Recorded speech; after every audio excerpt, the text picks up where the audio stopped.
Okay, well, I think I'm going live now. I think I'm live. Welcome to another Kendo Tip stream. My name is Jose, I'm Strong Kendo, and today we're going to be doing some Mitorigeiko, and I guess I want to discuss a couple things now at the beginning of the year. But welcome in, let me know that you're here so I can say hello, and I know who's here. I'm not just talking to myself, hopefully. So, yeah, just if you can write down a message saying that you're here, that'll be amazing, that'll be awesome. Also have a little bit of a different audio. Let me know if you can hear me well. That'll be awesome. So that way I can, make sure that everything's good. Okay, let me see. Okay, let me pop out the chat. Okay. So here we go. Let me write down. Say hello if you're here. So I know there's a little bit of delay, so it takes a little bit of time for you to hear what I said and then for you to send me a message and I can read it. Like, I don't know why it takes so long. It's ridiculous. But I'm making it work. I'm trying to learn kind of like the pace of it so I can give a little bit of space and you can answer and we can stay in the same topic because I know it can be annoying that, jumping between one thing to another. Let me see if everything looks fine. Okay, I should be right there. Should be fine. Let me write down. Please let me know if you can hear me well. Let me know if you can hear me well. So hopefully, like before, I feel like there was like a little bit of like a static sound on my audio. So hopefully that's gone and you can hear me well and everything's nice and sweet. So Happy New Year's, by the way. Today is the first stream of the year because I did the Suburi stream on Wednesday. That I guess technically that's the first one, but this is the first like Mitorigeiko New Year's stream. So Happy New Year's for everybody that I haven't said Happy New Year's to. I hope you had a nice and safe celebration with family and friends. That's awesome.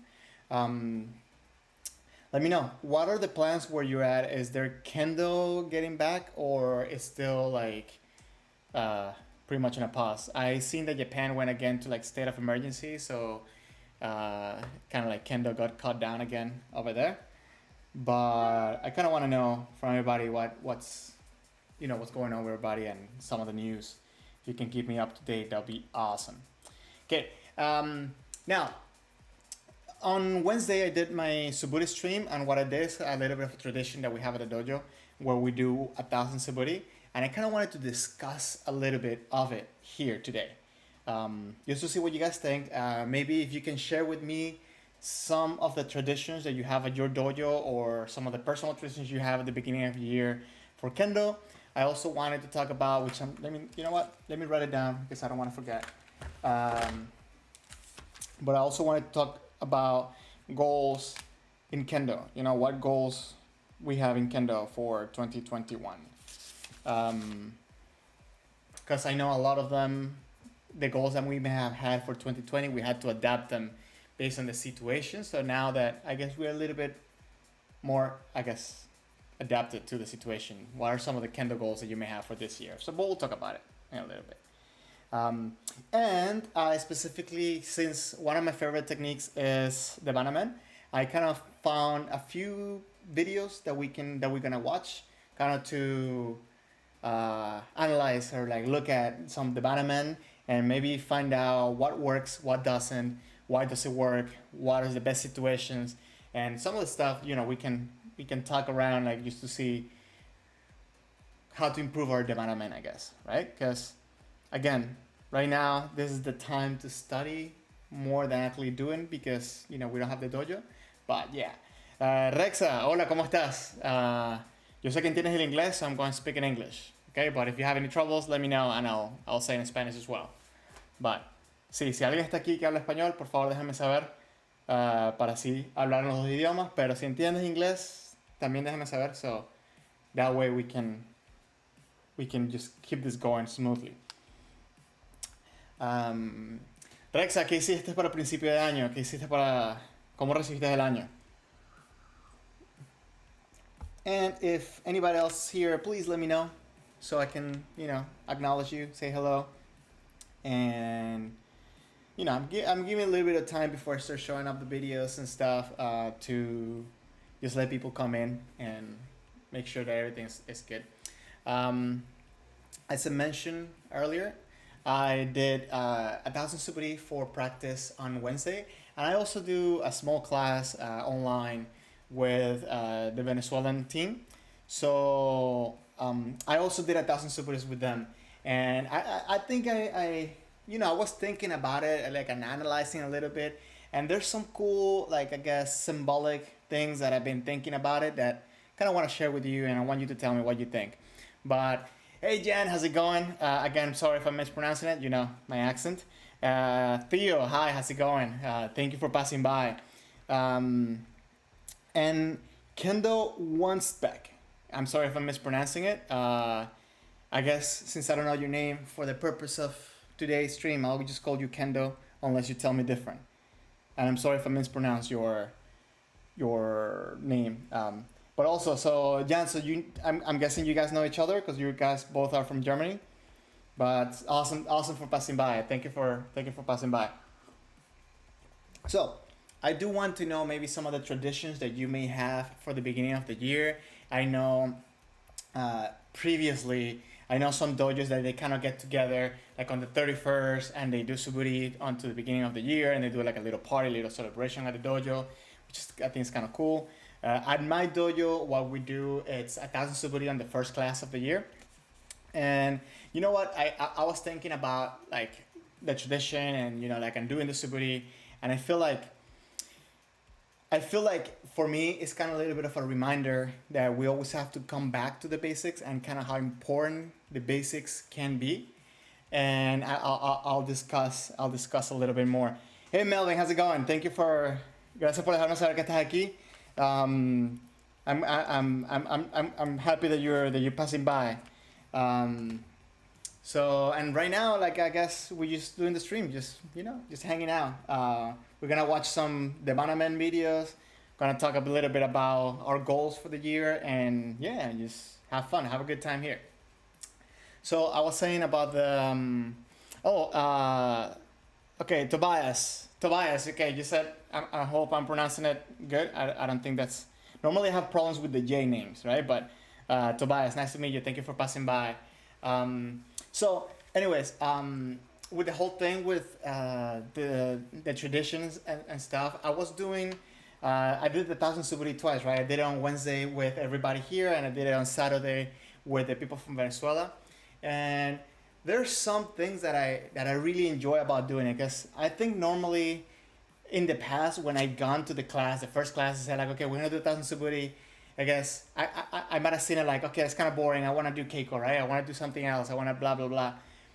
But this year I kind of like approached it. Okay, let's think a little bit about this. So said before, I think it's a good reminder of how important the basics are, and I think that the basics. How do I say this? I think like the attention to details in the basics can make such a huge difference in your performance kendo. I'm gonna call it performance kendo, right? Like I'm talking about like maybe like even shiai, like keiko and stuff like that. And I think that through suburi, you learn so much that can be applicable to to every aspect of kendo, especially if you know what you're looking at, right? Because I feel like at the beginning, like people see suburi as kind of like, okay, I just have to do this repetition thing so I can learn the technique.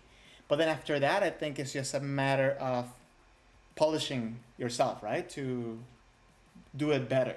So on Wednesday, interesting enough, I did 1,000 suburi, 10 sets of 100. And then on Saturday, I think it was like 2 sets of 100, 1 set of 300, and then 2 sets of 250. No, 1 set of 250, 1 set of 100, and then I remember the last set was like 100 higher suburi, right? And by breaking it down like in different type of sets, I started realizing you have different challenges, right? So when you do the longer ones, I think for me it kind of became more of a challenge of paying attention to the thing I said I was going to pay attention to, right? Because it's easier to just go on like in that mechanic and just repeat, just make it a number. But because I have the goal that every suburi has to be the one before, better than the one before, I think that forced me a lot to kind of like pay attention and have to be mindful that the longer I went, the less I wanted to be in that robotic state. So that was awesome. For me also, towards the end of like the longer sets, it was because what I did specifically, I did suburi, right? Where we do a cut and we stay here for a fraction of a second. And after a while, like just holding this position, you can start engaging. You really feel the engagement of the shoulders, which I think are some of the proper muscles to lift your sword and to make sure that you have a good strike, a good swing, right? So I think that with that, I was able to be more conscious of those things, and I think that helps a lot to people. I think we have to get over that whole like suburi is boring and we don't really get much from it. And I'm not saying that we don't, because we do, but I feel like maybe that's how a lot of people may see it at some points. But anyways, Tobias, okay, I'm good that I said your name good. I'm sorry it took me so long to acknowledge your message. Okay, so this is what I'm going to do. I'm going to pass on, oh wait, now here. I'm going to go here. And I'm going to, I guess, start with the first video where, let me see if I find, hold on. You gotta let me know if the sound is going to be decent based on the volume of my voice. So give me 1 second.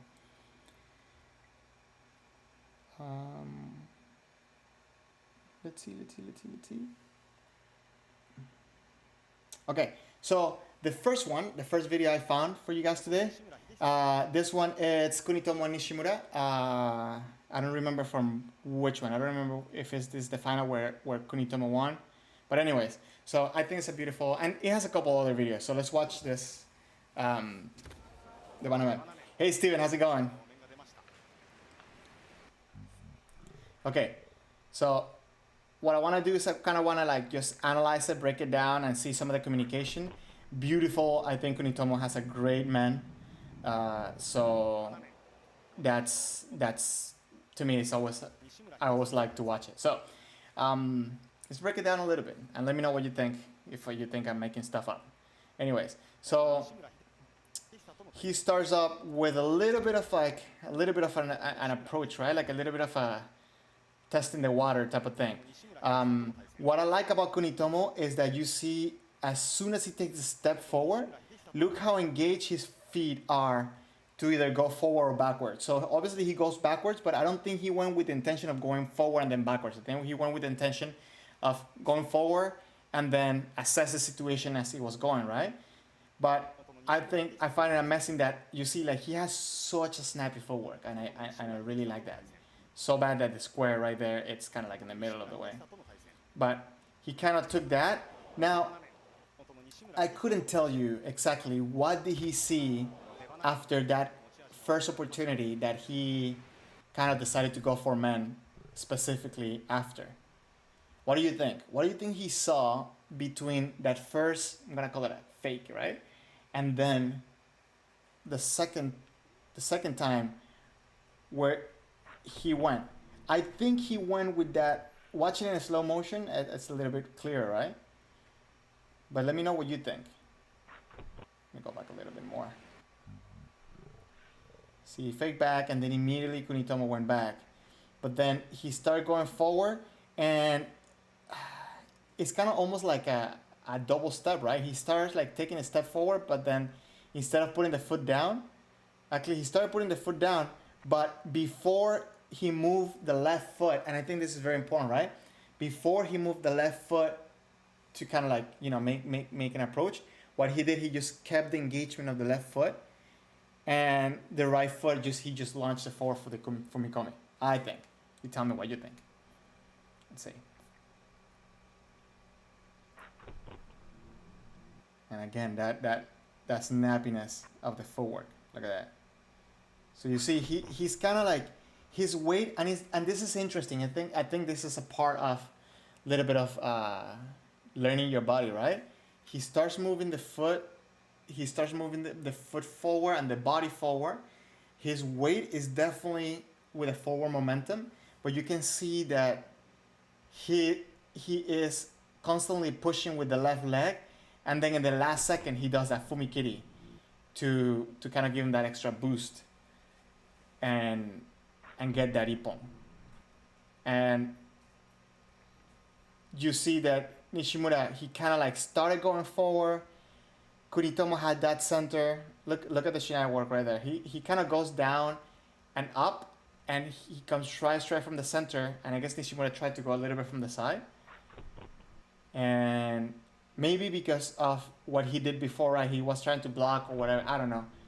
But at the end, Nishimura kind of didn't commit to the strike. He kind of ended up being like a block. But Kunitomo was like right there. And it's so compact. I don't know. I really like watching this type of waza. And Sanshin. Okay, so actually I was talking was it today? No, yesterday with a friend of mine about Sanshin, right? And I think, what do you guys think? It's a good Sanshin. What makes this good Sanshin? Right? Because obviously he didn't go through. Some people think that you need to go through, which I don't think so, but I'm saying like some people think that you need to go through. So what makes this good Sanshin? Let's see, Jan, you said that you're not sure if Kunitomo saw something that made him go for men. That will mean waiting and reacting. That will mean waiting and reacting. Yeah. Okay, so you know what? I actually had a nice conversation with a friend of mine about they used. Okay. The conversation, I guess, if I'm gonna give it a title, will be mushin, right? Like no mind, and I think that's probably like a good aspect of it. So saying that whatever he saw, that might be a reach, but it has to do, I think, with his body knowing what had to be done, and Kunitomo not necessarily thinking, okay, I'm gonna come do this to see what happens and then go. I think like kind of like, that's internal knowledge at that point. But what I mean of what he saw, I'm talking about purely about like the sensory input. I'm trying to see it as in like, okay, if he had the computing power, the computing processing power to see what was happening, or maybe like his sixth sense, or however you want to call it, what were the cues that the body got in order to perform the attack? Might be a little bit of an unorthodox point of view, right? Because again, I think there's way more, and I guess I just find it fun to be looking at like different things. But let's see. Let me read up some of this comment. So, you think that he pushed forward with Seme in the hope that the opponent will react before initiating his own strike, and it worked. Yeah. I think you're right on the spot. I think that's exactly what he did, right? Like he tried it first, and maybe the first one. Actually, I don't know if you read the article that I sent you, and Chiba Sensei was mentioning the whole thing, kind of like you act one way and kind of you get the feeling of how the opponent react to that one. Then maybe you do it one more time, or you just attack on that second time. So it's kind of like a little bit of like studying your opponent, right? So in the first one, he kind of went in and he noticed that he kind of like, I'm assuming again, because like I'm not asking, we're not talking to him directly, but I'm assuming that he went forward. He saw kind of like Kunitomo kind of with that defense where he goes like that, and then Nishimura, and then Kunitomo just the second time he just went and got it. But yeah, I don't know. We're speculating here. Okay, and then Melvin, you guess that Kunitomo tried to react but late. Okay, so Kunitomo was the one that actually stroked the man. So maybe I think you're flipping the names. Nishimura was the one that got hit, right? I think that Nishimura definitely tried to react, but if you see, and we can watch it again a little bit, kind of like he started with a good motion to go for men, but at the end he kind of like went to protect the man, and obviously because of where he was, and already the position where Kunitomo came in, he went and took the man. So yeah, like I think you're right. I think Nishimura came in to try to react, but that's the problem, right? He reacted, and that's one of the things that one of the topics that I want to touch on proper or like nice or effective Debana Wasa, right? You have to be proactive instead of reactive, I think. So even though that you are doing I'm gonna call it like an anticipation technique, just for lack of a better word, uh, you have to be the one putting the pressure to make the opponent come instead of just waiting there for the opponent to come and then you go. Because I think that at that point you're too late. You're too late. Rexa, so you said, me dijiste que todo bien con la familia, qué bien. Espero que hayas hecho pan de jamón. Y espero algún día que me prepares un pan de jamón para probarlo. Pero bueno. Okay. Steven, I like your answer. He came in with Sutemi and the quick making distance for Sanshin. So that's actually a nice topic that I want to study with you guys at some point. Talk about Sutemi, right? Because that's a concept that necessarily haven't really broken down to like its core level with anybody at this point. George McCall kind of like guided me to one of his articles and kind of like, gave me a little bit of more insight of what I've been looking at for Sutemi. But I think it's a great concept to like start throwing around and try to analyze, because I do think that the way that Kunitomo came in, he did give 100%, right? Like he was coming in and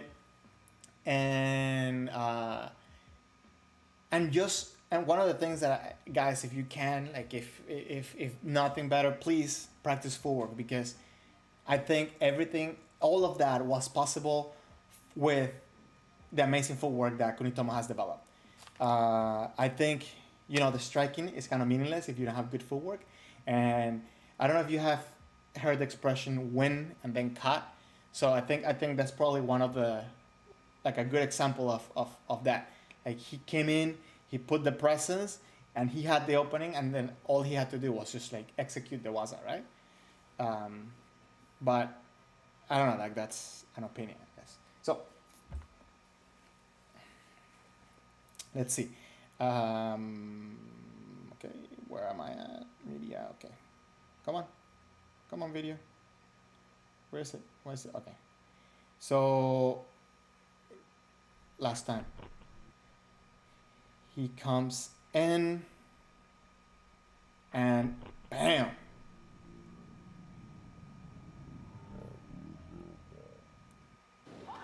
Okay, so next one. Now this one's a little bit, it's not as pretty. Let's just put it that way. We're gonna see it in slow motion. But I like the inclusion of this.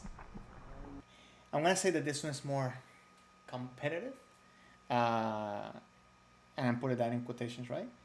But let's talk about this one. So what happened here? So in here, I think it's a little bit different, right? I think that. Well, what do you guys think? Do you guys think that the person on the right, so red in this case, do you think he's putting the pressure or what's going on? I think he was just ready for the opportunity, right? But tell me, what do you think about that attack specifically, that interaction specifically? Let's watch it first in regular speed.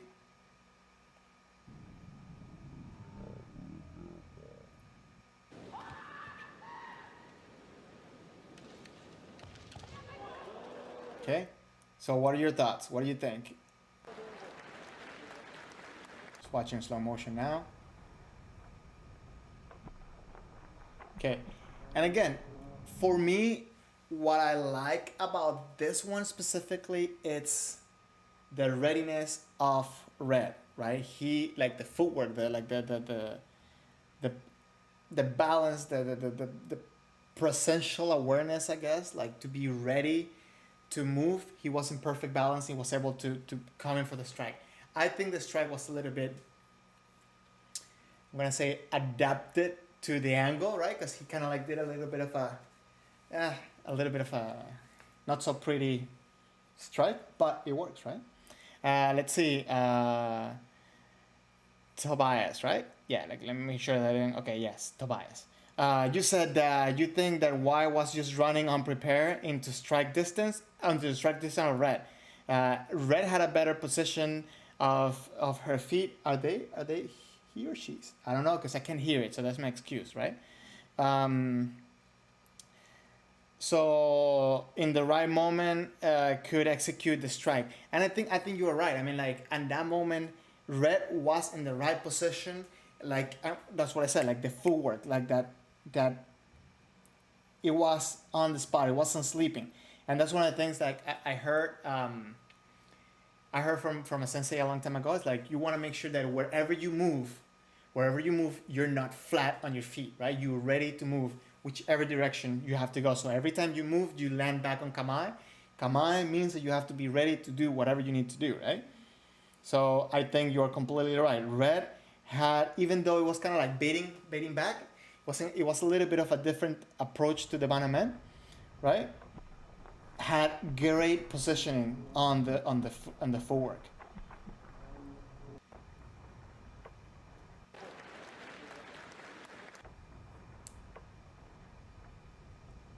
Right there, right? I'm not gonna nitpick it. I think that was a great reaction. Jan, to you, it's not the Banamen. White was sloppy on the opportunity, and the opportunity was used well. Uh, okay. So let's go into the definition of the Banamen. What's the definition of the Banamen? Let's just be on the same page, all of us. Or even better, let's tell me what you don't think that was specifically the Banamen. And what I'm going to do, well, we do that because I forgot to do this. I should have done this at the beginning. Hold on, give me 1 second. I need to show this right here. Hold on. Give me 1 second. Should be this right here. And I don't know if you know this, but one of my favorite tools for Kendo or Kendo study is the Kendo dictionary from the Old US Kendo Federation, and I'm gonna go to the Banamen, right? Okay. Well, we can go to the Banawasa. Can you hold on? Because I'm seeing it. I don't know if you can see it. Okay, you cannot see it really well. Let me just put it right here. Okay, hold on, because we got some comments. So. Ok, Rex, hiciste pan de jamón. Ok, es que me lo enseñas después y me tienes que decir la receta. And John, you saying, are we talking about Sensen no Sen now? Okay, so for the sake of everybody, let's keep it simple. You know, like I think I want to build up to all this, to all this, higher level.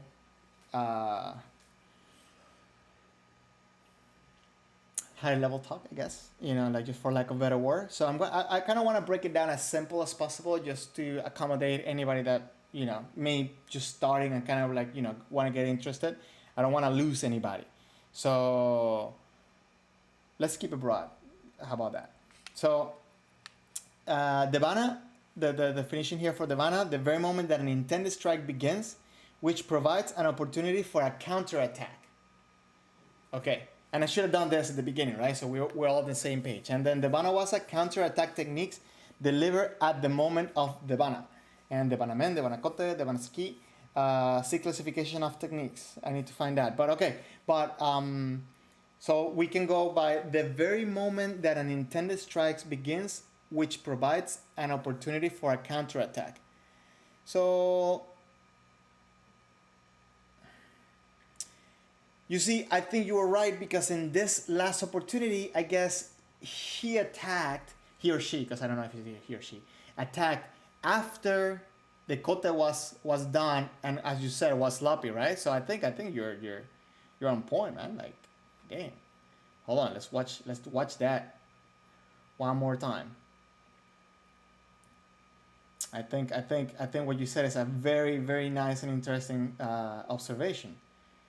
Let's watch it. Okay, so it goes for the kote. Yeah. No, you're 100% right, because like I think at that point it's already. So how would you classify? What would you classify that waza as? Would that be shikake waza, or would that be? Hmm. Yeah, because it's would that be oji waza or shikake waza? And what would you put it at?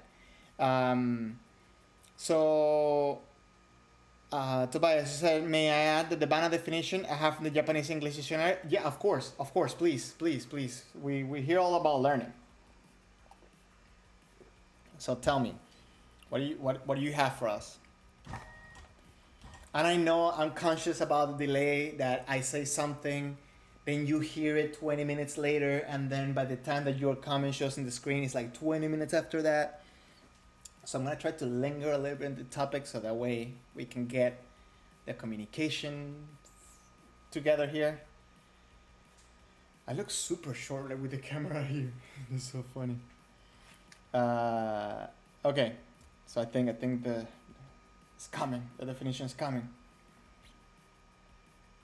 And listen, one of the main reasons why I kind of wanted to bring this up is because again, I wanted to talk a little bit about the goals that we may have for Kendo for this year, and I know a lot of the times we are kind of like restricted for the fact that we don't have someone to practice with, right? Like we might be, or we don't have a space to practice with, and or we may have restrictions where the place we practice with we cannot put a bug one, or whatever the situation might be. And I kind of want to start pinpointing or identifying some of the things that we can do to improve our kendo, to make up to those goals with the situation we're in, right? Because I was thinking about that. It's like it's gonna come up to a year since I haven't put on my bugle, which kind of sucks. Okay, so Tobias, you share with us that Awasa executed the instant when the opponent moves forward to apply pressure is about to attack, or is about to attack. The start of the opponent's wasa can be discerned with the movement of hands of the kenzen. Okay, awesome definition. First of all, thank you very much for sharing that. And which reminds me of we need to make a stream about communication, about the use of the shinai to feel the opponent's shinai. That's actually, let me write that down real quick. But yeah, thank you for sharing that.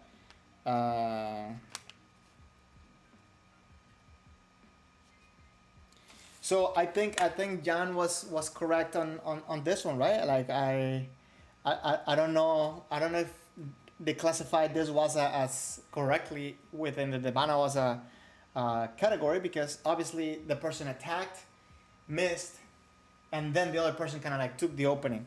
So I don't know like if will be. And what you said, John, you said actually you don't know categories like ojiwasa and shikakewasa do not work on all kendo techniques.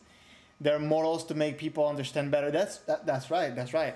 But reality is perhaps not always so simple. I mean, that's a point. You got a valid point there. Yeah, I guess it's hard. It's hard to classify that. I think that will be one of the gray areas that we find, right? Anyways, well, we learned something here. So let's see what we got going on for the next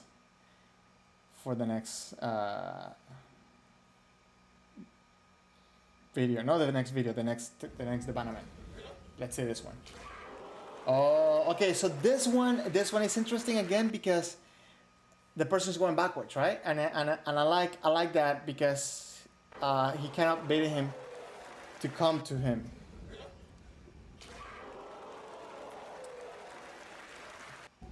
Now, one thing is that once he makes it to the last spot, I do see kind of like changing the timing or the motion, right? He kind of changed it a little bit forward. Hold on, because we have a We have a message. Okay, the definition, Tobias, you're gonna share with us the book that where you got that from. Awesome, please. And then that way we can all get that. Okay, so here the person can. Oh, they didn't do the whole video. Okay, so he kind of starts to go back, but then instead of doing what he was doing before, which is kind of like 1 2 1 2 1 2, he does one, bam, and he goes forward, right? Goes back, and then like hits that man. Uh, it's interesting because I guess at this point he was able to feel that the person was coming in for the man, and because of the distance. And again, guys, I am a big fan of practicing different distances, and this is one of the main reasons why you should practice short distance, right? Perfect example.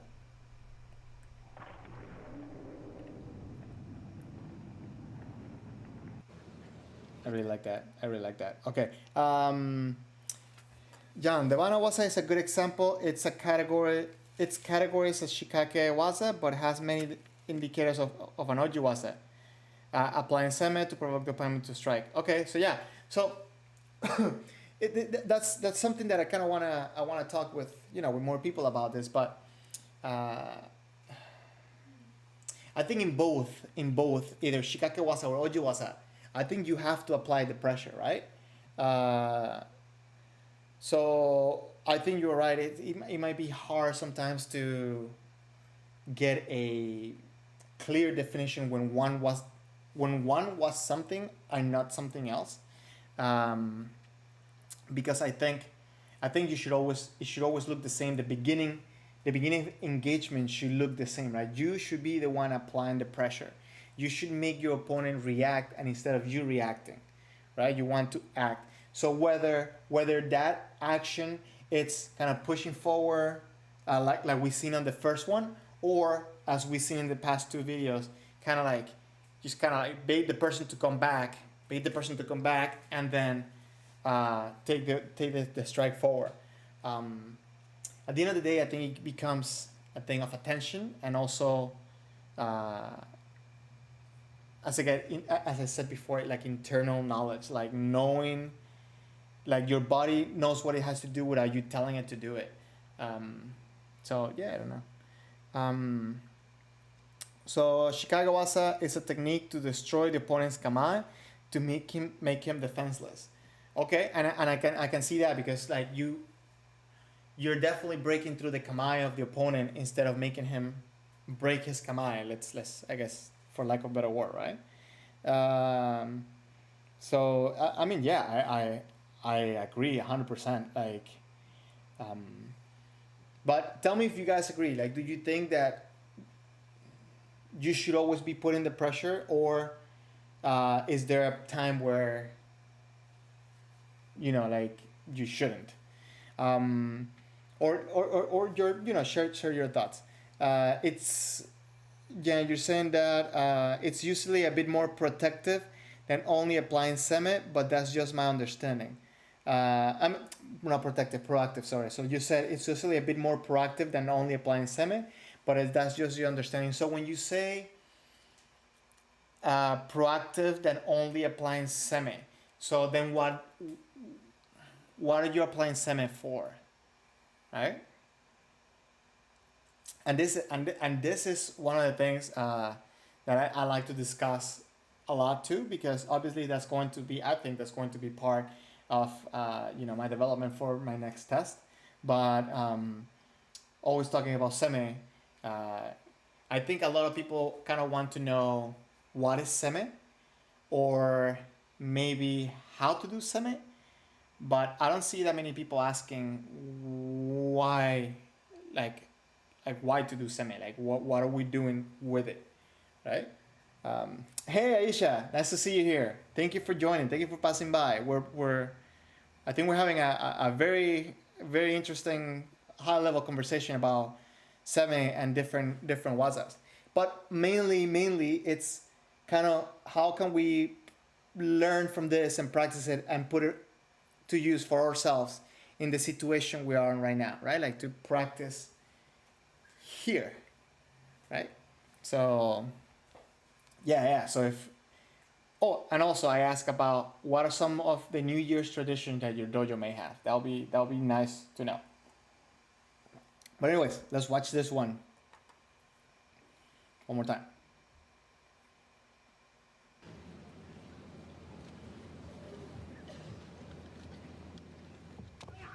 Oh, okay. Do we have a slow motion here?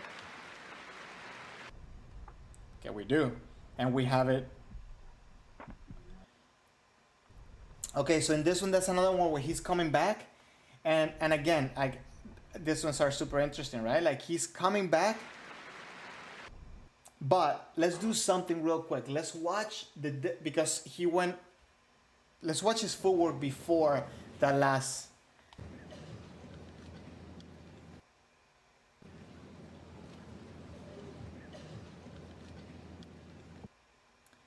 This is something that I think we can practice at home. That type of footwork, right? And it's not something that just learning that snappiness in the footwork. Look, I like that. I really like I like that. Now look how like he's going back and then staying forward. Let me see if we can make it like this. Wait, hold on. Wait, I should use this shinai over here and over here. Okay, so he's kind of like going back, but engaged forward, right? Going back, going forward, going back, and then throwing his body forward. So I think that's something that we can practice at home, right? So like, and especially the most important part is making it like fluid, where like you're not tense between like going forward and back. So like just a little bit of practice, the footwork, and as long as I guess depending on your neighbors downstairs, but I don't know, that's something that we can definitely practice around. So Aisha, so seme is to calculate the distance. Okay, what do you mean by that? What do you mean by seme? You mean seme is used to calculate the distance, or I mean we're gonna get into a big discussion on this because that's a big topic, I think. So Jan, you're saying that's Shodai? Actually, I didn't see the. Hold on, I didn't see the kanji. Okay. Oh, would you look at that? Maybe that's why I like this man. And then Tobias, you said that you think Red put his leg a little bit backwards before he executed the Devanawaza.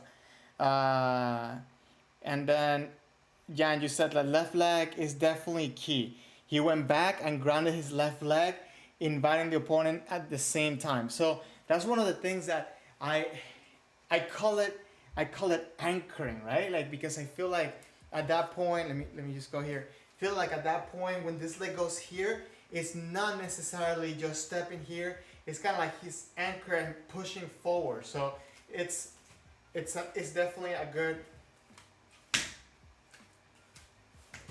right? In the previous one, in the second video that we seen, the kid kind of went back, and when he went back, he kind of did this, right? Like he had the foot in one position that he adjusted to go forward. We didn't see it in this higher level, performance, right? Like in this one, he kind of landed already in that position and went forward. So that's why you should practice it. So Melvin, you said exactly, getting backwards, bouncing forward while doing the Devana. Okay. So what you mean that getting backwards, bouncing? Okay. So it's kind of like a bounce a little bit. Yeah, but you see, like, I wouldn't necessarily call it a bounce, because a bounce, I guess, has a predictable rhythm, right? I think what's key about what he did there is that he not only went back, but he was able to use tame and kind of like throw himself when he needed. He could have like either gone a little bit faster than that, or he could have waited a little bit more, depending on the situation. I think, and again, maybe I'm nitpicking the whole thing, but yes, I think he kind of like did like pa pa pa pa pa pa, right? But I think between that, there's like a little bit of a breaking of the rhythm, and I think that makes it. That's kind of like what separates, the levels, and because the ones we seen before from the kid, he was able to do that, but it wasn't quite like this one. Like the rhythm wasn't quite like the same. So, yeah. Oh, Tobias, thank you very much for letting me know that anchoring is a good definition. And again, it's like what Jan said. It's like ways of us expressing ourselves for other people to understand. But yeah, thank you. So you're saying that you can compare it with like in Kyudo, so put pressure on it and release it in the right moment. Oh wow, like yeah, that's actually, yeah, like a Kyudo is with the bow, right? So you put the pressure. That's actually a very good analogy. That's awesome. Yeah, like it. Okay, let's keep watching some of this stuff.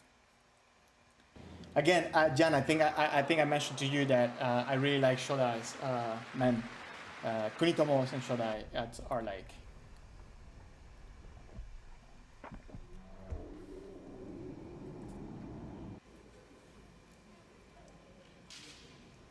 Is this? I think this is Fukuoka. Oh, let me watch this one again. Hold on. That was so snappy.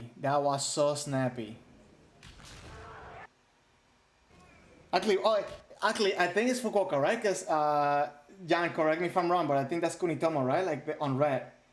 So yeah, I think that's Fukuoka. And it's funny because the first reason why I said it was because of the uniform of the referee of the Shimpan, and then the background. I was like, that kind of like looks like Fukuoka. But anyways, again, this is another Kunitomo. But look at, I mean, like, and this is guys, this is what I really like about watching this.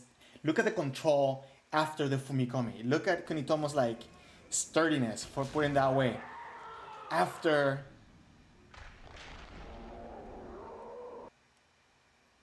the strike. Oh, sorry, because like when he gets to the end, he kind of just stops. But look what happens like right after the strike. Like he's so like, look, he's anchoring himself already with the left, making sure that he flows, and he's on the opponent. Even though his hands are up, he's not tumbling backwards, right? And he's standing sturdy. Like it's, I mean, I think it's just awesome. So Jan, you said that the one before that we seen, it was Shodai, right? But the younger brother, I know, like I know, oh, okay. I think we talked about Yoda and Shodai when we talked in the Discord the other day, but I guess I forgot to mention that I really like Shodai's little brother, Men. So that and Kunitomo's are like one of my favorite ones to watch. And okay, and you confirmed. Thank you for letting me know that Red was Kunitomo. Oh, what was Jano? I didn't know that. Okay, yeah, thank you for the translation. And my kanji reading, it's not as it should be. So, okay, we watched which one? Okay, we watched that one. Okay, hold on. I have more, guys. I have more. Okay. Okay, so this one is from Kendo Jidai. Oh, this one, no, we're gonna watch this one last one because I wanted to talk about Suburi when it came to this one, right? So we're gonna watch this one last. Because I mentioned that I did the 1,000 Suburi, right, for my Wednesday stream and for my Saturday class with the people from Venezuela. But that's something that I wanna share with you. I wanna talk a little bit about Suburi as well, but towards the end, because I know people like more the other stuff instead of Suburi. Hold on, let me fix the screen because it's kind of too big. Okay. So as you can see, this is a really old video, so kind of like the resolution is a little bit lack of better words, doo-doo.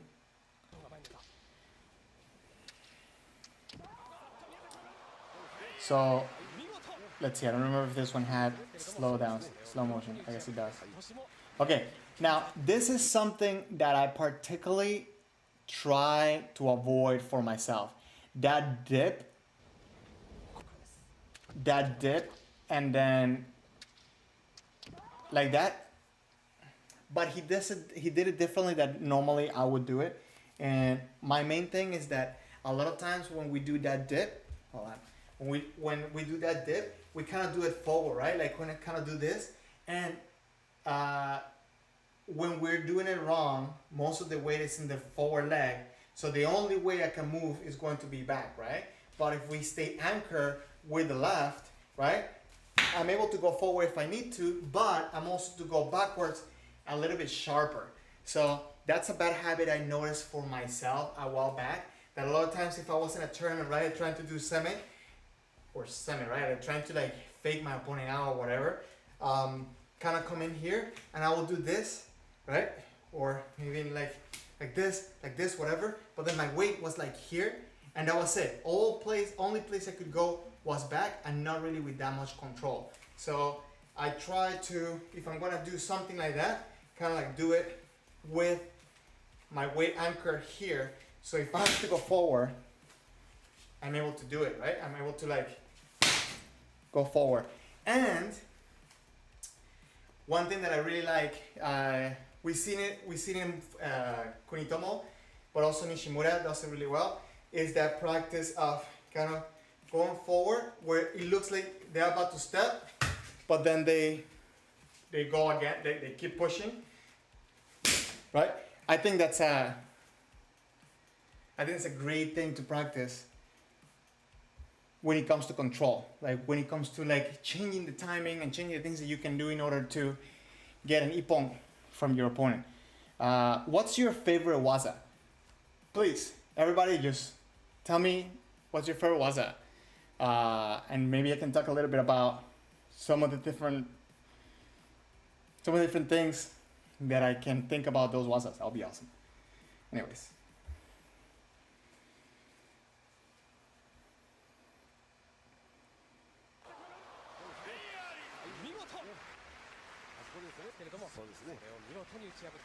So you see that dip? I mean, he's doing it a little bit different. He's actually anchoring himself on the left leg, and he was able to get that ippon.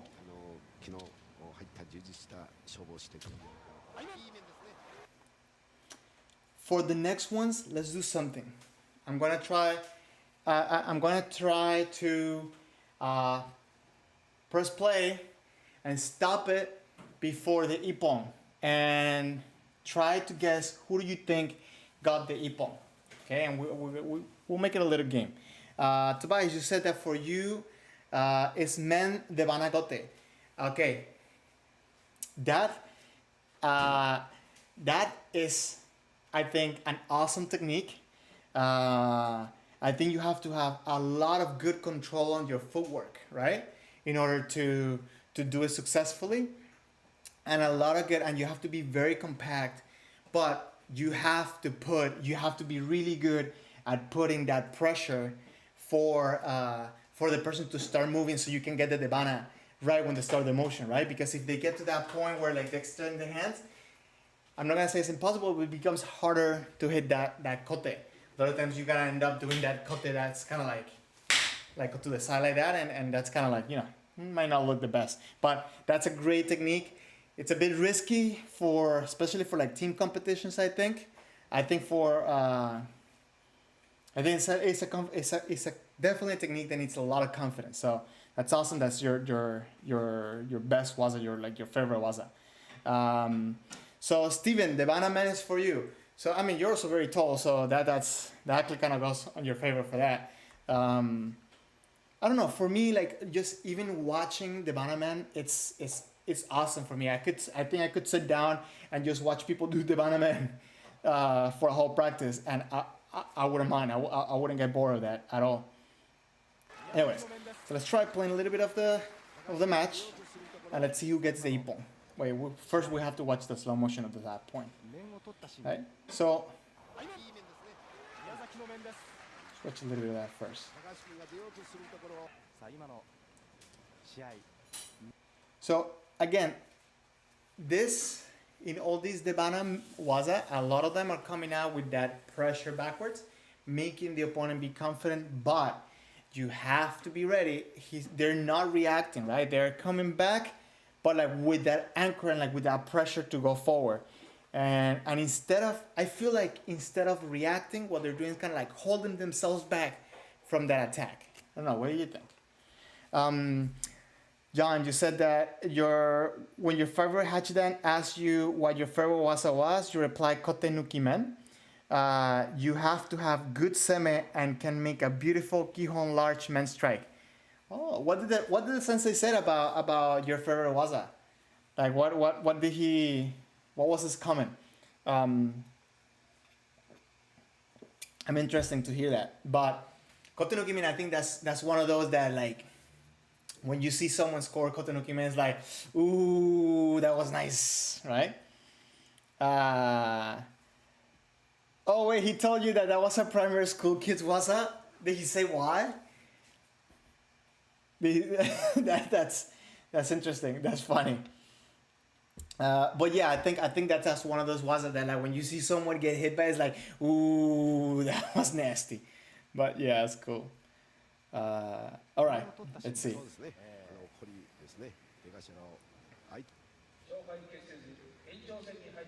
Okay. Or maybe a little bit more. Oh, I think I just gave it away by doing that. But who do you think got that ippon? Okay. By the looks of this, by this spot right here, by this picture, I feel that the person on the left is being more proactive. The person on the right is not quite in the position to hit, but the person on the left, red, is kind of hitting from a very far distance. So I feel that white has a good chance at seeing him coming and replying with a man. Let's see. Oh, okay. Well, that wasn't the moment of the technique. Okay, let's see. Okay, hold on. I got a comment. Let me just read that real quick before we go into it. Melvin, you said that you guessed that men de Banakote, also quite an elegant waza. Yeah, I mean, like especially again with people that have good footwork. I am going to say that for me, for example, I don't have very good footwork, right? Like I can move and stuff, but I can admit that there's some times where maybe I'm thinking too much and my feet are not where they're supposed to be to hit it. So necessarily, I think that I need to work on the sanshin after that. So I don't think mine looks as pretty as it could look. And that's one of the things I think that you have to be solid in your footwork, because especially you don't know which way the opponent might be coming in. So you might have to go in a different directions in order to come out with a very elegant sanshin, which, you know, I need work on. So, yes. Okay. So, okay, this might be the attack. I'm going to say that probably, I mean, we know that this is the Banawasa. I think that red will probably be the one hitting the men. And I think that now white did what red did before. He kind of went from a little bit too far, and not that it's wrong, but it's that he kind of came in too far without making a good opening. Oh, okay. And let me explain a little bit about what I meant. I think we should all,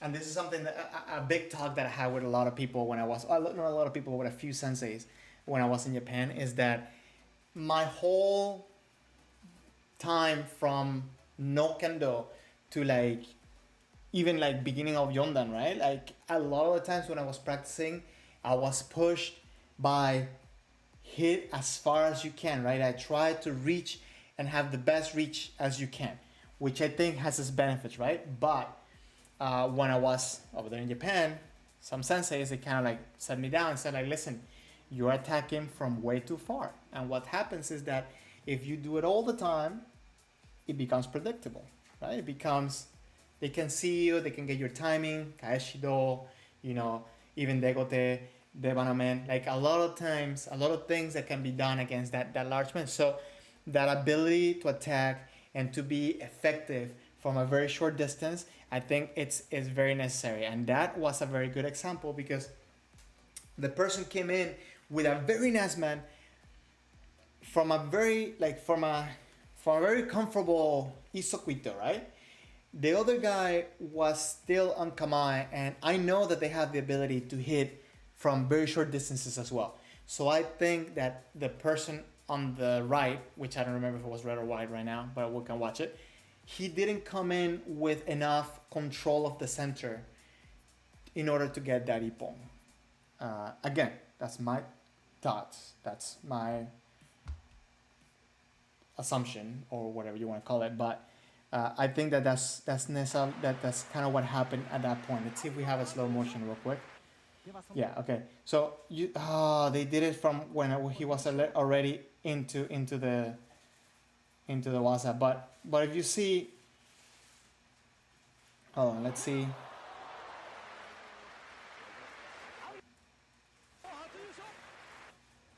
So if you see like the person on the right, red, he is very comfortable on the kamae, and he's on top of the shinai of the person on white.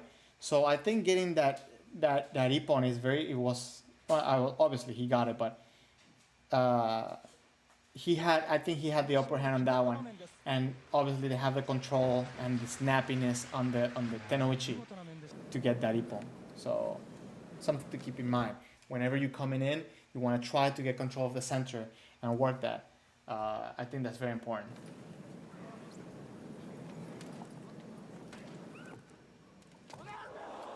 Okay, for me, I'm not gonna lie, it's gonna skip a couple frames there, so I didn't really appreciate the technique. And Jan, you said anchor left foot again.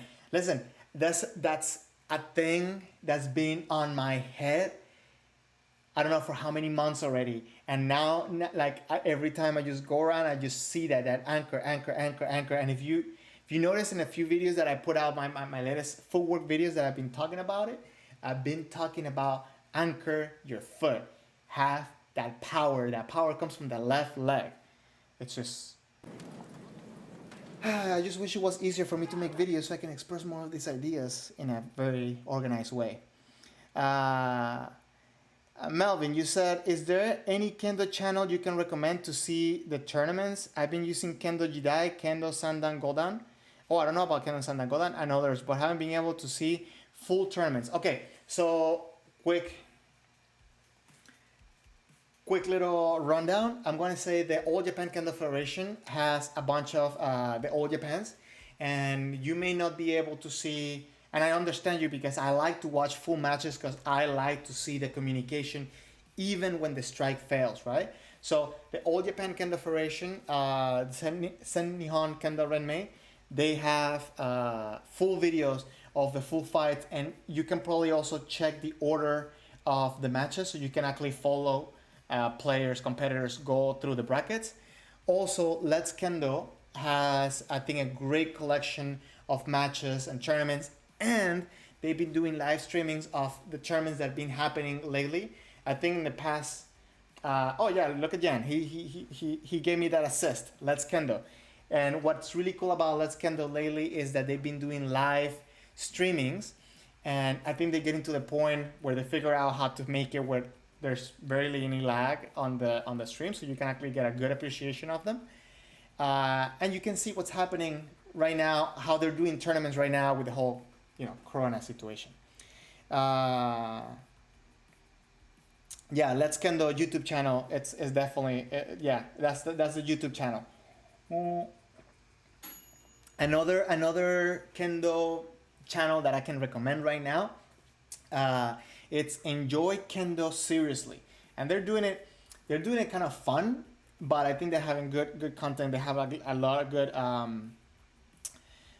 they're putting like keikos, which I also like to watch keikos instead of competitions or tournament, because I feel that maybe people are a little bit more free and you can see what they're trying to polish rather than I'm just going to get for an ippon, right? I'm going to do everything I do for an ippon, or just trying to keep my composure, try to do something for the testing. You kind of want to, I feel like it's beneficial to watch the whole cycle, right?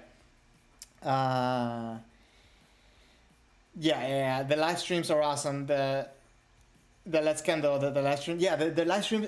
Let me tell you, like, I think probably like about a month or a month and a half ago, I watched one of the streams, and it wasn't quite that. Maybe because the connection, the internet connection, and I know some of you guys that have been here, like supporting my stream for the past month or so. You've seen a lot of the issues that I have with the lag and stuff.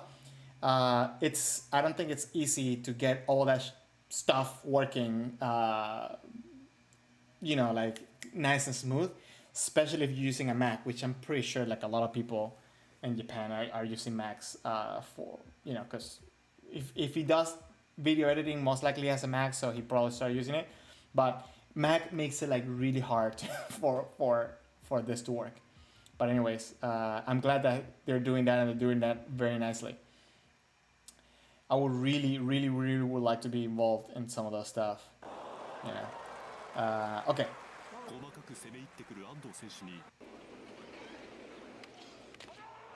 Oh, okay. So this was a little bit more of. It didn't even give me time to pause it, but this one was a little bit more of aggressive, the Bannerman, right? Let's watch this one. So in this one, even though, okay, I think that the fight had just started, right?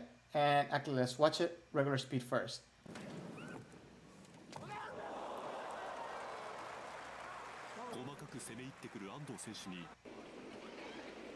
Okay. Oh, it didn't just start, but they just got into Kamae real quick. And there was a lot of quick motion, right? Now, would you classify this as the Bana? Because again, he kind of missed the kote, right? But... hold on, sorry, I went too far back. Again, I know someone's gonna say it, but look at that anchor.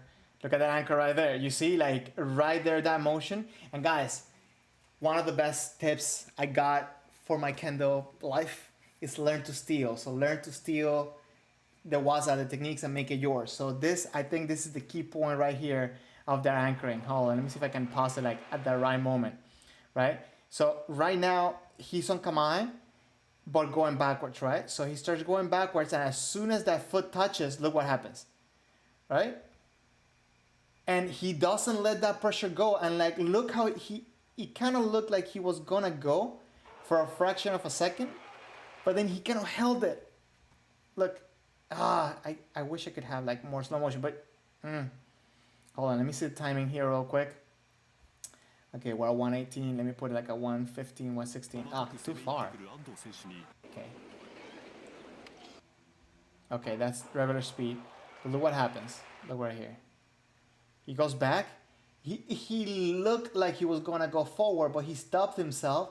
But keeping that pressure on the left foot, complete push forward, and bam, got that man. Yes, Tobias. I think. Again, I think he kind of falls into that gray area we were talking about before, because he kind of, the person kind of missed the kote already, but like that guy was like on point, and he was right there. Probably like seeing the right opening and taking it. So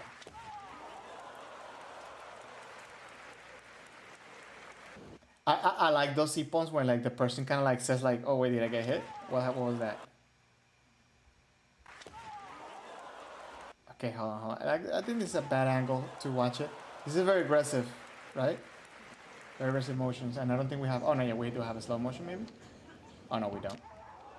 Oh, okay. That's why I think that the banakote, the degote can be very dangerous, right? You have to have a lot of good. You have to be very precise to come in. So let's see what happens here. Kind of get the distance. The guy comes in and immediately kind of goes for the kote, but the other guy, the white hat, that intention already going for the man, and he got it. Why are they not giving us that slow motion? I'm so upset. Okay, hold on. Let me catch up with the comments. Uh, John, you said that you think that the anchoring is also mentioned in the Nishimura documentary before striking Kote in that case. So I need to go watch it. I'm curious. Do they actually call it anchoring? That's actually very very interesting. That would be very interesting to see. Um, Tobias, you said that Red had the disadvantage that he ran too far into the kamae. Yes, yes, yes, yes. I think again you have to be very precise. You have to. I mean, not that they're not right, but you have to be mindful of a lot of things going. Oh, I'm trying to say it's a risky technique. Right? All of them are, but I think like Degote. Actually, I think more risky than that is gonna be Suriage, right? Like when Kote Suriage anything, right? Kote Suriage men, Kote Suriage Kote men. I think Kote Suriage Kote men may not be that risky as much as like Kote Suriage men, but I think those are like high risk waza. Um, and you said that Wire just had to adjust himself to perform the bana. Yeah, I just had to adjust to the distance. Um, John, you said that moving back may also be a form of semi, I guess, just might not be the best for Dan exam. You know what? Let's make a pause. Let's talk about that for a second, because I think that's a very interesting very interesting thing to discuss. So uh, I actually I don't remember who I was talking to about this, but we're talking about like any action can be seen as semi, uh, and I guess even lack of action, like maybe where I freeze for a second, kind of making my opponent think that could also be a type of uh, a way to kind of close the distance, right? Because you're making the person come in as well. Yeah, those are definitely that's definitely something worth studying, I think. Um, so Jan, you said that no, they aren't calling it that way, and they say it's not a good habit for Dan exam. Uh, or wait, I think it's something we it doesn't want to rely on too much. Okay, you're gonna try to look it up. I think that maybe for I, an explanation that a friend of mine kind of gave me. I really like it that when you're in your exam, you kind of want to imagine that you have like there's a hole behind you. You don't want to step back as you're gonna fall. Type of thing. You always want to kind of have the pressure forward. Um, I've seen people moving back in exams, but I think that's one of the things what you're saying is something that you want to you don't want to be using it. You don't want to make that your seme, right? I guess maybe you want to show diversity in your knowledge of seme, so you might show it, but it's not something that you're gonna probably show once or twice. I think you have to be, uh, you know, you have to be very knowledgeable how you're doing it because this could happen too, right? Where if the person is not really prepared or is not really good with that, when they go back and the person comes in forward, a lot of times some people tend to do this and then you go back. I think right there that you lost, that wasn't semi, right? That was just you reacting. But if the person is kind of like what we've been watching, right? You maybe put the pressure, maybe the person is kind of like wild and is trying to like come in and you go back a little bit, and then you take that opportunity for that strike, like pop, pop, pop. I think that's different. I think you're showing something different. Froilán, saludos, ¿cómo estás? Déjame saber si quieres que hable en español también o inglés también ayuda. Estamos hablando un poco del SEME y la ejecución del Devana Waza. ¿Okay? Pero saludos, muchas gracias por pasar por aquí y comentar. Okay, vamos a seguir con, let me continue with the watching of the Devana, but I think what you're saying, Jan, with that type of semi backwards, I think we're kind of stepping in a gray area. But I think you will only fail a test if you become that your tool. I think what you're saying is right.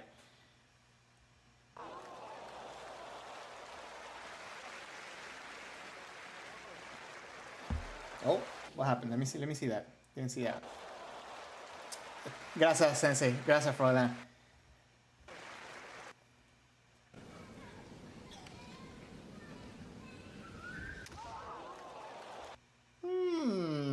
Okay. Let's. What do you guys think of this one? I think that's one of those cases where it didn't hit. But they gave it to him. Ah, there's no replay in slow motion. Okay, what do you guys think? What do you guys think? Be honest. It wouldn't be the first time somebody gets a point when there was no contact, right? But let me see if I can stop it like right there. Okay. I think he was solid on his footwork. I think his Fumikomi was. I mean, obviously I can't hear. You guys can hear it, but I think his Fumikomi was sturdy. Was firm. His body looked firm, but the strike maybe not good. John, let me know because I don't know if you sent the link, because I think YouTube sometimes doesn't let you share links or something. I had problems, especially when people are trying to share like the Discord link or whatever. But please, like if it doesn't, can you email it to me? That'll be awesome, please.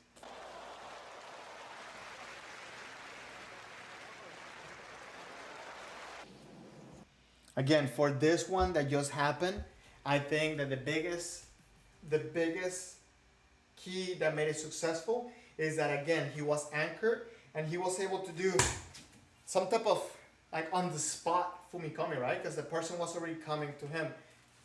So again, it's the diversity, the variety that they're able to execute, right? Because he was from one standing position, anchor with that, and then being able to get that sturdy hit with good and firm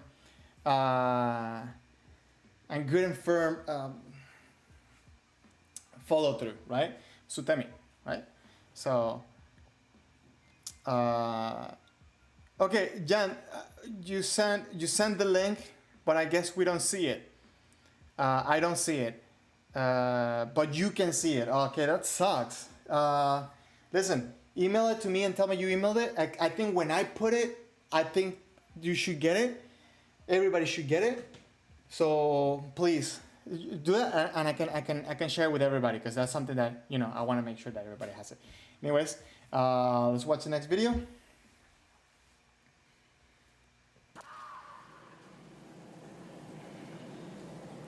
Okay, now we going into Jodan realm in this one. It sucks that they're not giving the slow motions on this one, but this is one of the things that I think is worth studying and breaking down at some point, is that studying the semi with and against Jodan, right? The communication.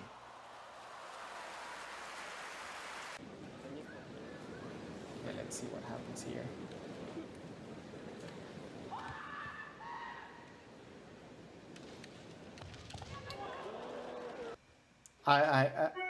I like this one. Okay, Jan, I just got the link. Let me copy real quick. Okay, now we got the slow motion real quick.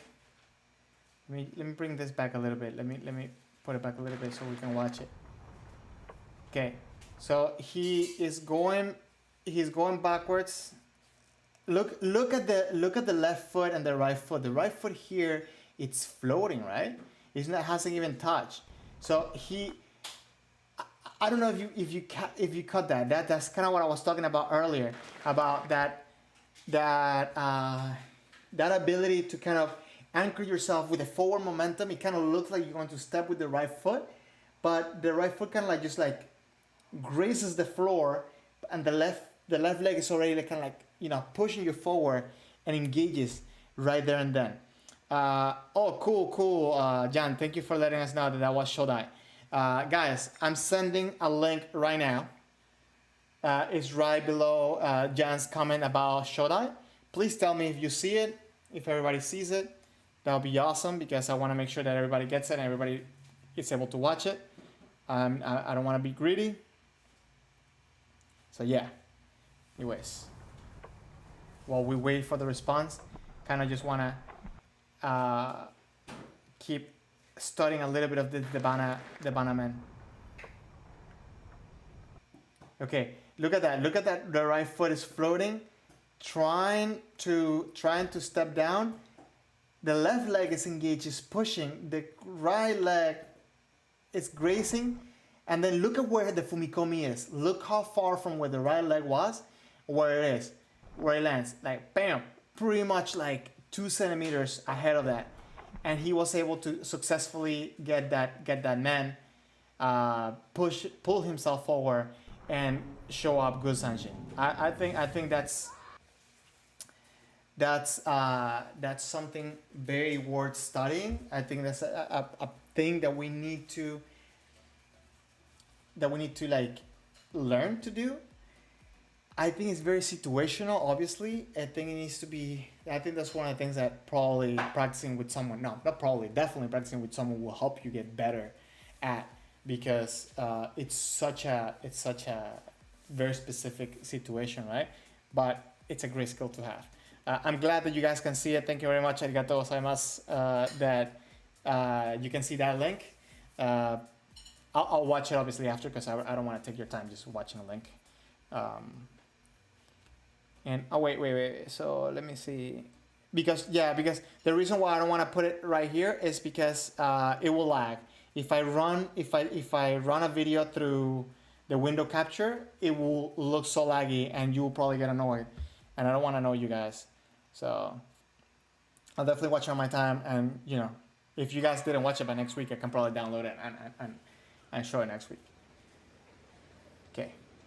Okay, this moment right here, I like watching this moment right here, from when the swords start making contact, right? Where they're both kind of like studying what the other person is doing, how it feels. You can definitely see the tension, right? The person on the left kind of comes in with a sentiment. I don't know yet what he's going to do, but the person on the right kind of like, I'm going to say, overreacted a little bit, in the sense that he kind of went back and lifted the sword up. Now, Red was able to gauge the situation and kind of make a cover. So I'm going to say, mentally, I'm going to put my money on Red right now, because I feel like Red has a little bit more, what I'm going to say, like, control. But I was wrong. White was able to attack. I think Red kind of went a little bit recklessly on that attack. And again, we see again that pull back, anchor. Look, pull him back. But it was a fake backstep, right? Because it was like, his upper body looked like he was moving back, but the right foot kind of stayed there, and he just used the left leg to push forward. So, you gotta be careful. Don't be reckless.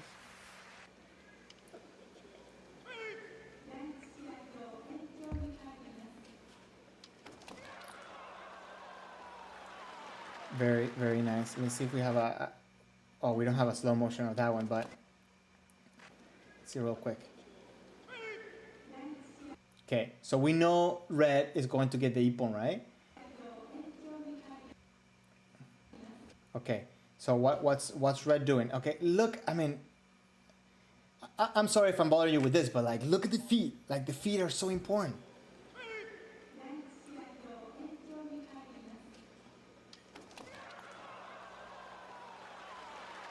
Even though I don't think that this person was anchored at the moment where the person kind of came in for the attack, but he was able to switch into that position immediately and get the ippon. See if we get a slow motion on this one. I think this was just a little bit. Okay, I think this is Shodai, right, John? Like the person we just seen. But let's see real quick here. Okay, this is the one we just seen. Sorry, I went back too far.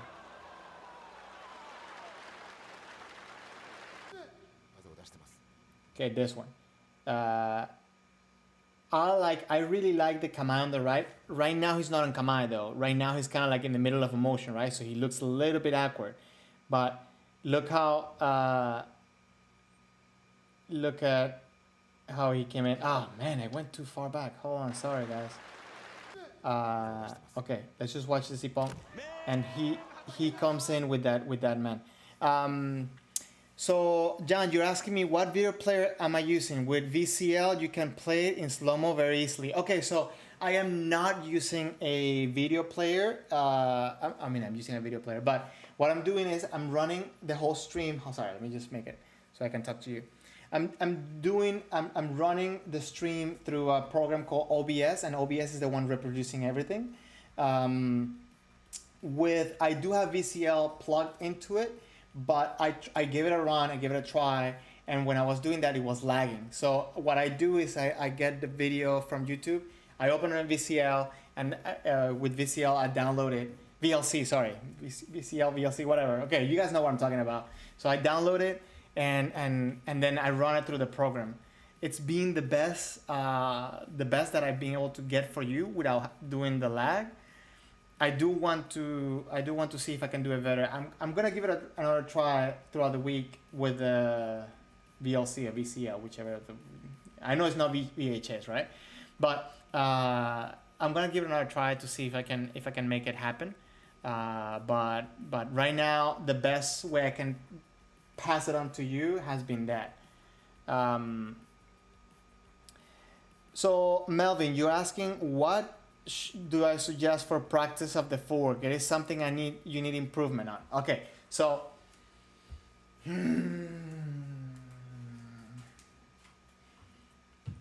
okay, footwork is a very big thing of mine, and that's one of the things that I like to break down and study a lot. So I'm just gonna share with you some of the tips that I got from some senseis that I'm also able to do, like in any space. So the first of all, it's that practice small and snappy steps, right? So being able to let me go from here. So being able to just do one step and be on kamae here, like after that step, to go whichever way. So if you want to go left, if you want to go right, if you want to go forward, if you want to go back, but learn to do like the little snappy steps, right? And do it where you're not gonna have tension on your muscles, where you're going to be relaxed, and you're only gonna have tension on the points where are going to be useful for you to move. So for example, on your quads, you shouldn't have tension. You shouldn't really have too much tension up over here. You should feel the tension of your foot pressing against the floor, pushing you forward, and the right foot kind of holding you back. So as soon as you let go of the brake, pretty much you're going forward, or as soon as you let go of this, you're going back. The other thing that for me, being very useful, it's also do longer steps without putting your weight on the right leg, right? There. Or when you're going back, same thing, right? Pushing efficiently and sharp, forward and back. With a little bit more space, if you can do circles, right? Like counterclockwise and clockwise, very short and very fluid. And if you have more space, just practice going forward and backwards without seeing your body going like this too much. And although your body is going to go up and down, up and down, up and down several times, what you want to avoid is that your center of gravity is coming down and you're bending too much your knees, right? You want to make sure that, not that you're bending your knees, but that you are like putting your weight down. Ideally, what you want is once you get in motion, your left foot is always pushing and your right foot is always pulling. So it kind of becomes like a little bit of a machine in that. Push, pull, push, pull, push, pull, push, pull, push, pull. And then when you go backwards, the same thing. Push, pull, push, pull, push, pull, push, pull. Because a lot of times people tend to do push, push up, push, push up. instead of push, pull, right? And again, just do a lot, make it where you don't have no tension in your legs. That's been kind of like some of the tips I've gotten. I'm not the best with footwork, but I do work hard on it. So yeah, practice. Try to also watch videos of people training, people doing it, and try to replicate it, right? Try to see what they're doing and how they're doing it and replicate it yourself. Because obviously right now we don't have the people to watch in our dojo to copy. So right now we have to use videos. So try that. If you have more questions, please let me know. Like we can work something specific. Because I'm being very broad. Again, I'm kind of sharing with you some of the things that I'm doing, and probably the things that I've been working on is not necessarily where you're at right now, where you're working on. So yeah, that's something you want to make sure that you adjust for yourself what you're doing. So this animation is taking so long between scenes.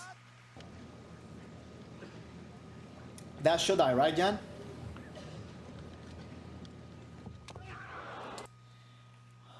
He's so fast. He's so fast. Let's see. But look, this moment right here, I like to study. I like to watch. Look at the footwork going back. You can see that there's no tension in the upper legs, right? They're keeping the tension where it should be to be effective to attack. And as soon as he makes that motion forward, boom, he's ready. He's ready to take it. Again, every time you move, and that's another thing, Melvin, you want to keep this in mind, but I think every time you move, immediately you have to be ready to move again. So he could have not done it if he wasn't ready after every little tiny step. So you will see Hachidan test, you will see Hachidan competition, and even though that they may give like a millimetric step, every time that they move one foot, the other one, it's either anchored to go forward or snap forward to go forward. So Jan, please correct me if I'm wrong, right? But semi-ashi, right? Like where sorry. Okay. Semi-ashi, right? Where like you're kind of approaching your opponent with kind of the right leg, right? So for what I've been told, what I've been taught, it's like, it's okay to kind of start moving this leg, kind of like to test the ground, and change the timing. You can go fast, you can go slow, but this leg, whenever this leg moves, it has to snap into place to be ready. I'm exaggerating the motion, of course, right now, right? But you want to be snappy with it. So if you move slow, this leg has to be kind of like ready to go at all times, because whenever you are in this motion, in this movement between here to here, in the middle of that, you pretty much have only one way to go, and that way is back, and not necessarily in an effective way. So I don't know if that makes sense. I don't know if anybody seen this before or heard about this before, or they've been taught this before. Yeah, let me know what you think about that. Tobias, if it's okay, you have another good example for online Keiko. This is from Kobayashi Sensei from Kanagawa.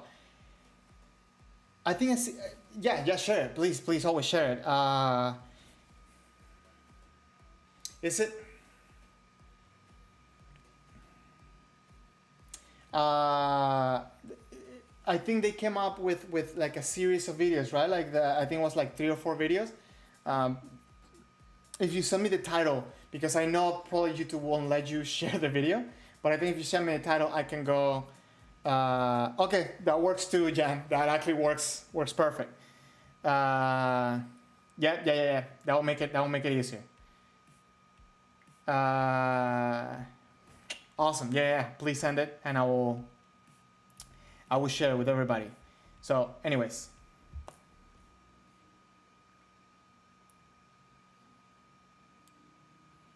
Come on, play video. Okay.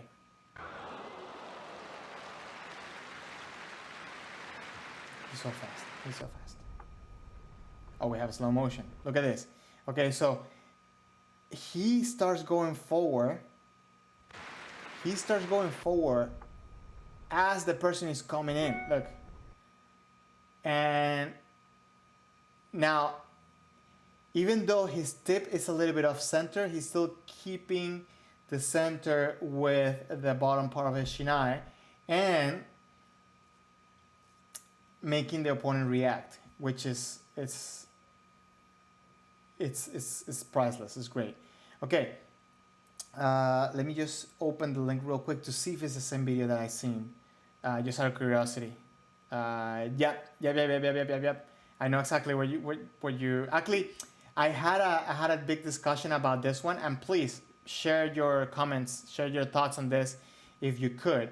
But in one of the videos from the series from this sensei, guys, I just sent the link, so you guys are free to to watch it and enjoy it. But Tobias, let me know, in one of those videos that they made, he kind of mentions the whole thing about raising your hands and raising your tip after the strike. Oh, hold on, let me stop the... So yeah, so he mentions the whole thing about raising the tip of your sword after the strike. I want to know your thoughts. I want to know what you think about that specific, because that's something that it took me about 2 weeks of discussion with a lot of different people to kind of like wrap my head around that. So yeah, please share. Anyways, continue with this video. So it's interesting because him here, he was definitely putting the pressure coming in forward before the opponent actually executed the man. Okay, this is another one, another great example. Look at that. Oh my god. Okay, so he came in. He's definitely coming in as the moment where like the opponent kind of like makes a decision to go forward. But again, the key of this is that anchor left leg. Look at that.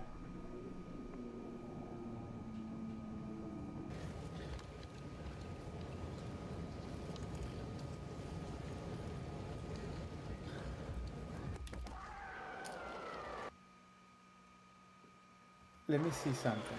Let me see if we have slow motion on this one. Yes, we do. Okay, so this one I find very interesting because look at the firmness of the left leg of White.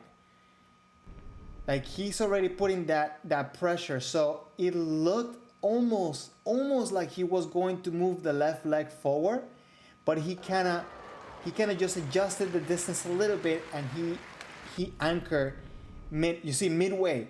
He moved forward, but he anchored right away. Again, when I said that you have to bring the left leg, you have to move the left leg snappy, I don't mean that you necessarily have to come back into kamae, because especially when you have such a wide kamae, wait, hold on.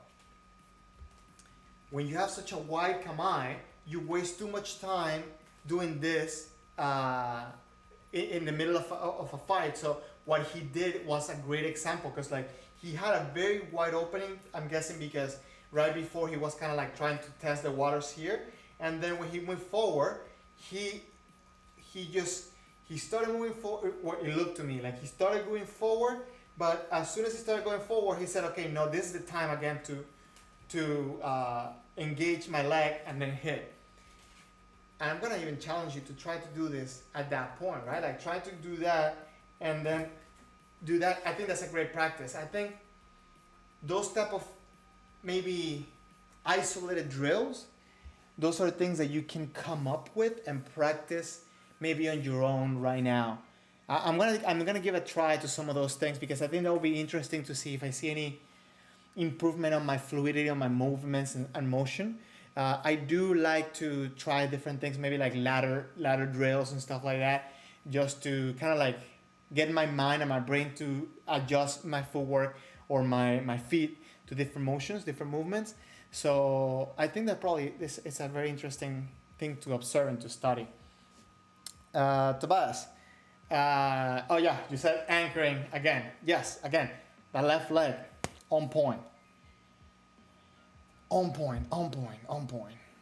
Anyways, we're going back to this. Look at that. Look at that, man. Like, it's like, and it almost looked like somebody's pulling him by the shinai, right? By the shinai, because like it's bringing him forward with so much power. Look at that. Oh, and that's Maeda. Oh. Wait, hold on. I kind of want to watch that one more time.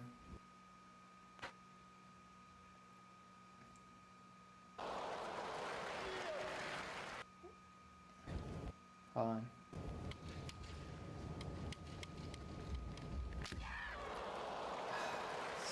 Such a good timing. Such a good timing. That anchoring is just precious.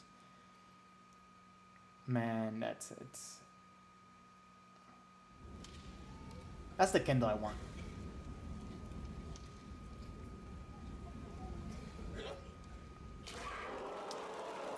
Again, look, I mean, like, listen, if we learn something today, it's learn how to anchor. And even though I think here maybe he did it a little bit too late, right? Because he started the attack without having that left leg prepared. He was able to compensate with the fumikomi and then pushing with the left leg. Look at this. He kind of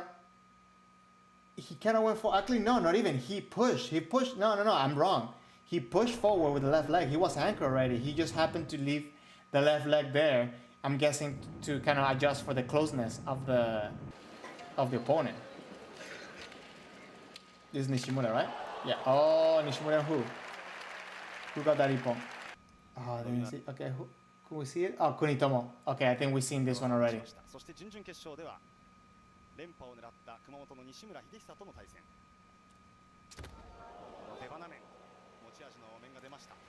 So that's something that, guys, I was talking to a friend of mine about, our kendo and our ability to, like get better kendo, and we have to find the things that work for us. But there's some basics that we have to, or some basic concepts that we have to be able to apply in general. And I think this is one of them: learning to anchor that left leg and being flexible and being fluid on when we move that leg. I think it's key. It's just like that. Watching those things, it makes me miss the dojo a lot, because I want to put those things to practice. I want to like learn this. But yeah, like that is something that please pay attention to those things. I think it's very important to your balance. It's very important to your strength. Not necessarily to be stronger, but also to like give that stronger presence. With the sanshin, that sutemi, you're able to put all your force into it and plow through the opponent. Frolan, you said that the white have the toe too high, losing the anchor. You mean in that last? Okay, so you mean for the left leg? The left leg was too high. So to me, it kind of looked like he kind of actually. You know what? We can watch it again. Hold on. Let's watch it one more time. Hold on, let me play the last video. This is one. Okay. And hold on, because I do have to modify it again, because the screen kind of went back when all around. Sorry guys. I don't know why my screen kind of like just decided to modify like that. But anyways, I believe it's not this one, but the one before, right? Yeah. Okay, the one before right here. Because it did look like at some point like he didn't have the anchor. But I mean, it's like the hakama is kind of like covering it at that point. But if you notice, it looked like he pushed, and he pushed with so much force that he even lifted the left foot. Look. You see, because at that point the foot is not going up. At this point already it's going down after the first push, and then he kind of like uses that to the fumikomi. I mean to the not fumikiri, to go out for the follow through. So that's I mean that's a very interesting observation, because if you have your toes too high, you definitely don't have the grip for the anchor. Uh, Actually, you shouldn't be on your toes. You should be like on the ball of your foot. You should be pushing down with the ball of your foot, not necessarily with the toes. Uh, so yeah. And Jan, you said missing Keiko. That's the same for you. But most likely, without the pandemic, we wouldn't have met here to reflect on such things. I always look for the bright side of things. No, yeah. All I'm saying is I miss the dojo. I miss practice. That's all I'm saying. That being said, I think like, you know what, I want to make a video, a specific video on you know how we have the dojo and then we have the joke or the running thing about the second dojo, right? Like we go for drinks after the dojo, but I think we should also talk about the third dojo, right? Which is at home, right? And I think that's the big part that even for me before this, you know, I can take it for granted thinking that all I learn is either at the dojo or maybe at the conversation I have at the second dojo. But I have, you know, through this reinforced the fact that I need to practice kendo at home. I need to not only do the things to like make it better for me, like physically, but also the concepts, the things. And a big part of this, because also I have to make up for the time that, you know, I don't get to practice because, you know, work or whatever, timing, scheduling, whatever. So yeah, I think it has taught me a lot. Yeah, definitely. Steven, thank you very much for passing by. I really appreciate it. Like, you know, like every time you pass by and say something. So you also going back to your New Year's question. Your dojo goes Toshi Goshigeko. Okay, so Steve, I know you have to go, but if you can message me at some point what Toshi Goshigeko is, you clear a lot of my ignorance. That'll be awesome. But Steven, thank you very much for passing by.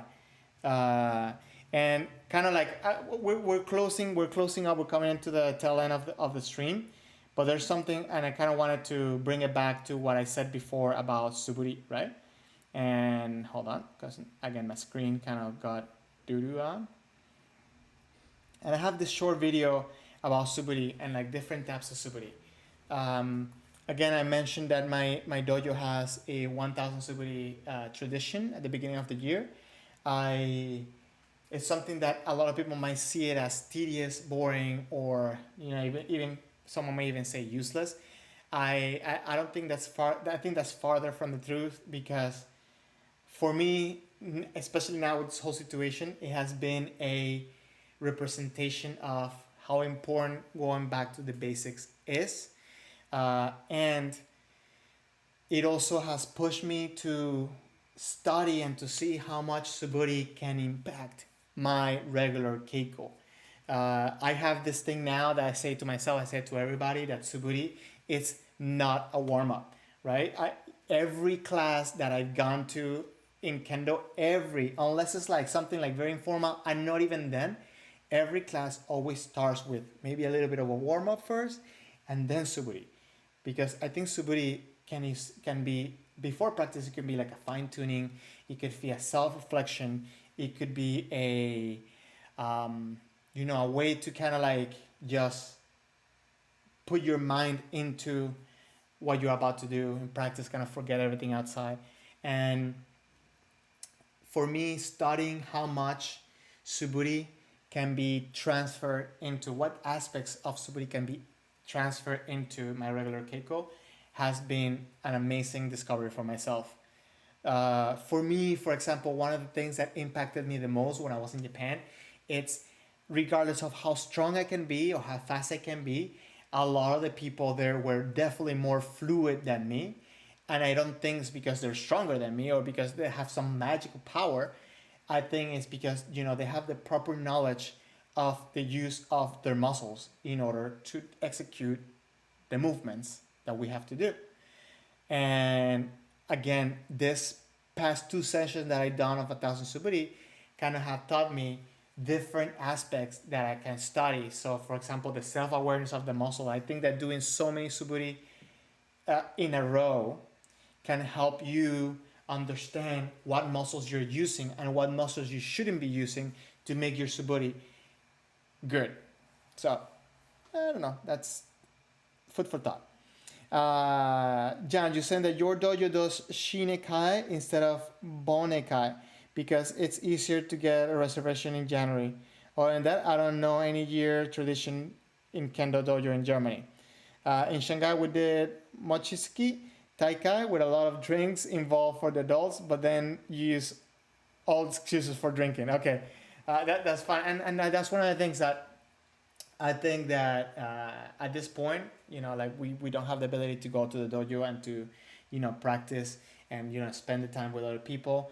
I have talked many times about maybe some of the things that we can do to kind of start getting back to practice, but of course it's situational and it's also a risk, and it becomes a thing of the laws or the regulations that you may have in your area. I wouldn't be opposed, for example, to like choose one day of the dojo and have have like a buddy system, like a partner, a one person that you are going to practice with, and then have be responsible for each other. Maybe even test yourself like every week or whatever, and then make sure you're safe.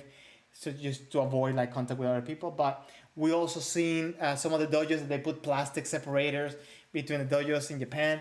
I mean, plenty of things. I do wish I could go back to the dojo. There's a lot of things I want to practice, and all I can say is I hope I don't forget them. I hope I don't forget. That's why I kind of write a lot of stuff too. Some of the things that I want to try and experiment when I go back to the dojo.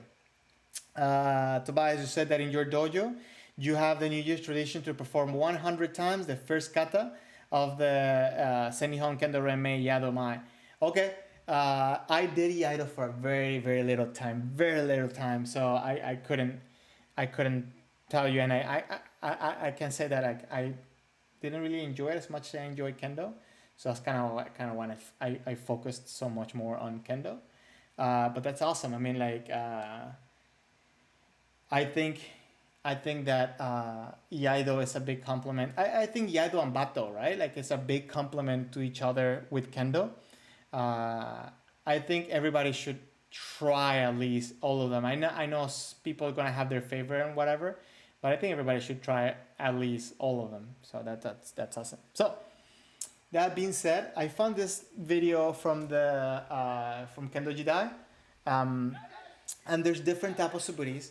The main reason why I wanted to just share this with you is because I think that every suburi may have a reason, may have a use for it.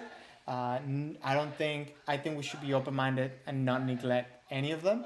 And you can see different people how they do suburi, and there's a couple of things that I want to make sure that I mention to maybe some people that may be watching that are kind of new with suburi, or maybe if you're an instructor, you see some of the mistakes from beginners. One of the things is when I was doing this 1000 suburi, I started noticing, obviously, my shoulders started getting tired, and the first thing that people tend to do when this happens is start using your bicep to kind of bring your shinai closer and opening up your elbows, right? It's kind of a little bit of a bad habit that I see a lot, and you want to make sure that your arms are following the same line the whole time. In the middle, follow the shinai. The other thing that I see a lot is people kind of using too much shoulder, but again, it's not using the shoulders, it's using the proper muscle of the shoulder. So a lot of times they use this, and they bring the arms up, where I think this should be the proper muscle, right? Should be this motion rather than this motion.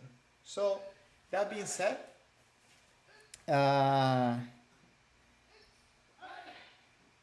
so Jan, you're saying that it does seem that their kia is a bit off later than the strike. So I can't hear it. I'm trying to look at their mouths as they strike, but I really couldn't tell you. But I think you're right.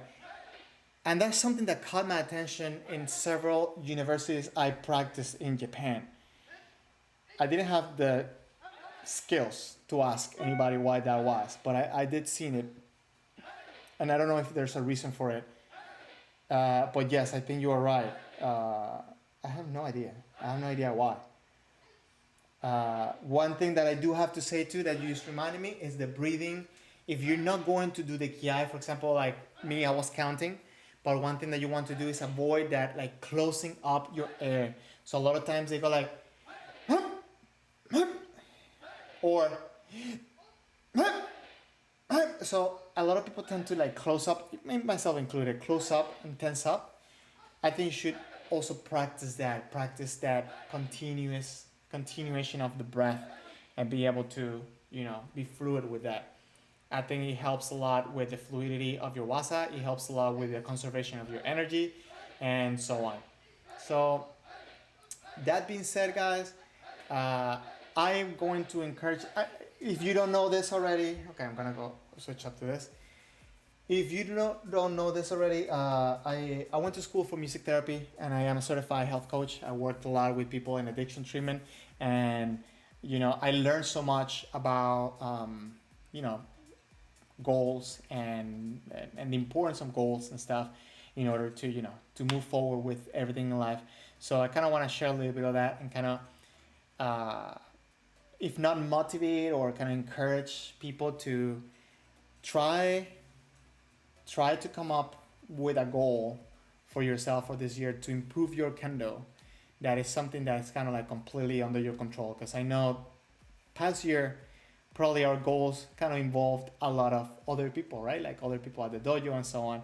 But I think that I found myself motivated more, finding goals for myself that kind of like I could work on regardless of the situation. So that's the thing. Even if it is like a little bit of fluidity in your footwork, your tenouchi or something, try to keep yourself motivated and doing kendo, because I want to make sure that when we come back at the very least at the same level where we left, right? At the very least, if not better, at the same level where we left. And even like that, we're lacking a little bit. We may not have the same physical condition, but again, we know that kendo is not just physical condition. And with that, you can also make it up to, with like running, exercise, and other type of routines, which at some point I'm gonna get someone that actually does that professionally and kind of like help me share with you some of the stuff. But that's something that I have to work more on that. Anyways, that being said, if there's anything else anybody wants to add to this, any words of inspiration, anything, any wishes for the new year, please do so. They're always welcome. I'm going to say, everybody, thank you for being here. I just can't believe how many people are like sharing the time with me. So I'm very grateful that you're spending the time with me, and you're getting me to think, and like getting me to like study all this and keep me motivated. Please, even if you pass by for 5 minutes, I really enjoy having you here. Fernando, ¿qué más? Estás tarde, pero bueno, chamo, gracias por pasar aquí. Feliz año, por cierto. So yeah, I mean, like everybody that passing by, like even if you pass by for 5 minutes, I really appreciate everybody that's here, and even if you just say hello, really appreciate you. John, you're saying that this year you really don't have any New Year resolution of any kind. You're humble by 2020 and just hope that 2021 is better than last year. Okay. So notice I didn't say resolution though. I just said, please work on finding a goal that it depends on you. It has nothing to do with like, anybody else or anything. Just like, what is it that you think you can like, make it a thing so you can move forward and keep going, getting better. Tobias, you said, thank you for this awesome event. Let's meet next year again and continue our journey in Kendo together. Okay, so Tobias, before you leave anything, I do this every Sundays at 3:30 and at 3:30 p.m. Miami time. So I started 2 hours ago. So I normally what we do is a little bit of Mitorigeiko. I try to find a topic, a theme for the day. I show some videos. We talk, we share some stuff. So you're welcome any Sunday that pass by. This is not a once a year type of thing. Melvin, let's keep practicing and keep improving. And also I'm very happy to see how people are, getting to meet each other, because remember, one of the things that we have with Kendo is that we can go pretty much anywhere in the world. We bring a bogu and then we automatically have a friend to go out for a drink right after practice. So yeah, If you're ever in Miami when this whole thing is over, please let me know. I'll find a spot which we can practice and we have a good time. There's great ceviche over here. There's great food, so good stuff. Anyways, Fernando, you just got surgery. When you're done with all this, you start running again, and you like to start involving Kendo in my daily routine too. Man, dude. Okay, we'll talk. We'll talk a little bit about what. If you're here, I'm guessing you're okay, so that is good to hear. Guys, Fernando is a fellow from Venezuela as well. It's like my brother, and I'm really happy that he's here. I didn't know he had surgery, so I feel bad, but I'll talk to him afterward. So, for everybody to know, yeah, my brother just had surgery, but he's okay. I think. I hope. Yes, he is, right? Anyways, guys, everybody, thank you very much for being here. I'm gonna let you know and let you go, but please stay tuned. I do streamings on Wednesday at 7 with Suburi, and this regular Mitorigeiko on Sundays at 3:30 p.m. on Sundays. Okay.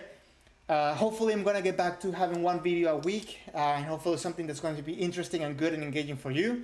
So please share this channel. If you haven't already, please subscribe to my channel. I'm trying to make it to 1,000 really bad. I'm so close. So anyways, thank you very much for being here. Please come back, say hello, and you guys have a good rest of your day and a very happy New Year's.